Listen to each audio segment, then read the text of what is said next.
et bienvenue au Téléjournal 402. Aujourd'hui, nous allons vous parler d'un sujet qui devient de plus en plus populaire dans les écoles, c'est-à-dire les classes flexibles.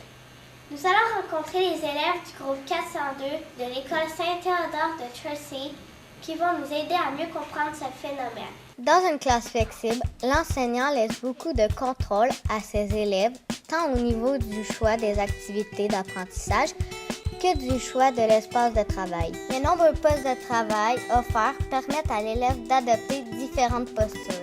L'aventure, premièrement, de savoir c'était quoi une classe flexible, qui a donné beaucoup le pouvoir à l'enfant de choisir d'où s'asseoir, par quels travaux il voulait commencer. Si tu veux pas rentrer en maths, t'es pas obligé. Si tu veux rentrer en lecture, tu as le droit. J'ai trouvé ça super intéressant.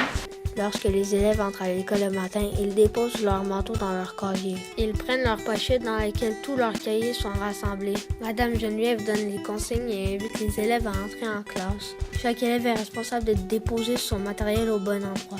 L'élève se choisit une place et s'installe ensuite au travail selon son plan de travail. Le fait qu'il peut choisir de lui-même, je trouve que même à la maison, il prend des initiatives. C'est beaucoup amélioré dans une classe flexible. Qu'est-ce que le plan de travail? Madame Geneviève inscrit sur le plan de travail tous les travaux à effectuer durant la semaine. Chaque élève a le pouvoir de choisir dans quel ordre il effectue le travail. Quand une tâche est complétée, notre enseignant poinçonne celle-ci et on passe à autre chose. Cette façon de procéder augmente la motivation des élèves. Aimes-tu être dans une classe flexible? On est libre de faire notre travail qu'on veut. Si j'ai pas le goût de faire des mathématiques, je peux faire de la lecture. Quand on rentre en classe, on est motivé de travailler.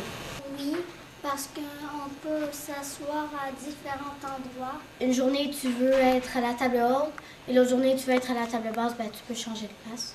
Alors, la première règle, c'est de bien choisir ton espace de travail parce que le but, c'est de travailler dans la classe. En tout, j'ai 16 élèves. Et quand les élèves entrent en classe le matin, ils ont le choix parmi 29 postes différents. La table basse accueille jusqu'à 4 élèves qui veulent travailler assis ou à genoux sur un coussin. Ensuite, 2 tables de grandeur différentes qui accueillent entre 4 et 6 élèves permettent à ceux-ci de travailler en équipe. Le bureau d'ordinateur sert à travailler seul, tout comme le pupitre qui se trouve à l'autre bout de la classe. La table haute permet aux élèves de travailler debout. La table en U est utilisée par les élèves qui désirent recevoir de l'aide de Madame Geneviève. 4 plateaux de travail sont également disponibles pour les élèves qui désirent travailler au sol discrètement installés dans un coin de la classe. Finalement, le vélo est utilisé pour bouger tout en travaillant. Il est habituellement utilisé durant de courtes périodes d'environ 15 minutes. Quelle est ta place préférée? La table debout. Quand j'ai des fourmis dans les jambes, je peux être debout. J'aime bien la table en U. Si jamais on a des problèmes, Geneviève peut venir nous aider. La plus petite table, au coussin, tu peux te placer comme tu veux. Je trouve que c'est beaucoup plus confortable pour travailler. La table noire, tu peux être tranquille, il y a de l'espace. Ça demande une concentration de juste rester assis puis d'être silencieux. Je trouve ça super génial avec les classes flexibles, qu'on peut s'asseoir sur un coussin. Ensuite de ça, tu dois bien utiliser ton espace de travail. Si tu choisis par exemple les coussins, c'est pas pour t'écraser par terre. Tu dois bien t'asseoir ou te mettre à genoux. Donc, il y a des petites particularités avec chacun des endroits. Ça peut être l'autisme, la dyspraxie, le TDA, le TDAH. Ouais. Je trouve que c'est pour eux autres, ils n'ont pas l'impression d'être différents.